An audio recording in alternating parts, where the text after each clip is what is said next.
শেষ করব ক্ষুদে অভিনেতাদের পরিবেশনা দিয়ে। সৌন্দর্য, নম্রতা, সহনশীলতা ও আশাবাদের প্রতীক সিন্ডারেলা।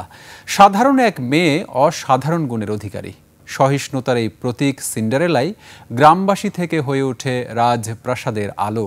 প্রায় ৩০০ বছর আগের লোককথা সিন্ডারেলা এবার মঞ্চস্থ হয়েছে স্কলাস্টিকার মিলনায়তনে। গুলশান ও বনানী জুনিয়র শাখার ক্ষুদে শিক্ষার্থীদের পরিবেশনা মুগ্ধ করে দর্শকদের। বিস্তারিত আকবর হোসেন সুমনের রিপোর্টে।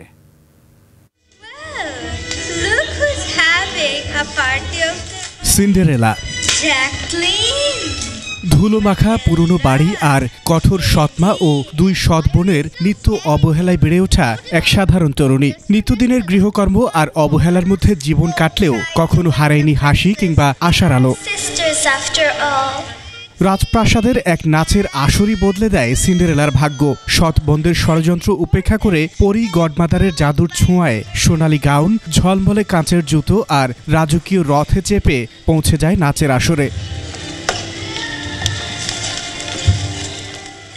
সিন্ডারেলার আবির্ভাবে মুগ্ধ হন রাজপুত্র। দুজনের নাচ চলে নিরবচ্ছিন্ন।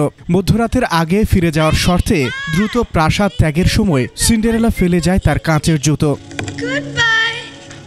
জুতার প্রকৃত মালিক খুঁজতে জমে নাটকীয়তা, অবিচার আর নিদারুণ পারিবারিক দুর্ভোগের পর সিন্ডারেলা ফিরে পায় রাজপুত্র ও রাজপ্রাসাদ।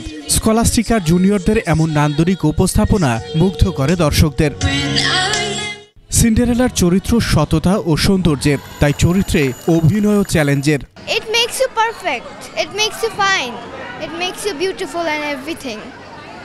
আমি এখান থেকে শিখেছি have courage and be nice.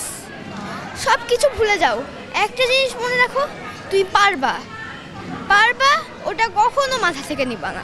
Rehearsal অনেক করছি টিচারদের সাথে, ডায়লগস মাম্মার সাথে প্র্যাকটিস করছি, ফ্রেন্ডসদের সাথেও প্র্যাকটিস করছি। পড়ালেখার পাশাপাশি দীর্ঘ সময় ধরে এই আয়োজনের চর্চার নেপথ্যে আছে অভিভাবকদেরও অক্লান্ত পরিশ্রম। আমরা শুধু আসলে সাপোর্টটা ওকে এনকারেজই করেছি, ইন্টারেস্ট আসলেই ওর ছিল। আর টিচার্সরাই আসলে তাদেরকে এত সুন্দর করে রিপ্রেজেন্ট করে। ওদের অনেক হার্ড ওয়ার্ক ছিল, 1 মাস ব্যাপী তারা ওয়ার্ক করছে এটা নিয়ে, মানে ড্রামাটার জন্য। আমরা যা করেছি হচ্ছে যে আমরা ওদেরকে এনকারেজ করেছি যে তোমরা কনফিডেন্টলি করবা, এবং ওরা মাশাআল্লাহ এত ভালো করেছে যে আমার আর কিছু বলার নাই। Excellent performance. অভিনয় শুধু নয়, চরিত্রের ভালো মন্দ বুঝে জীবন সাজানোর চেষ্টাও রয়েছে এই আয়োজনে।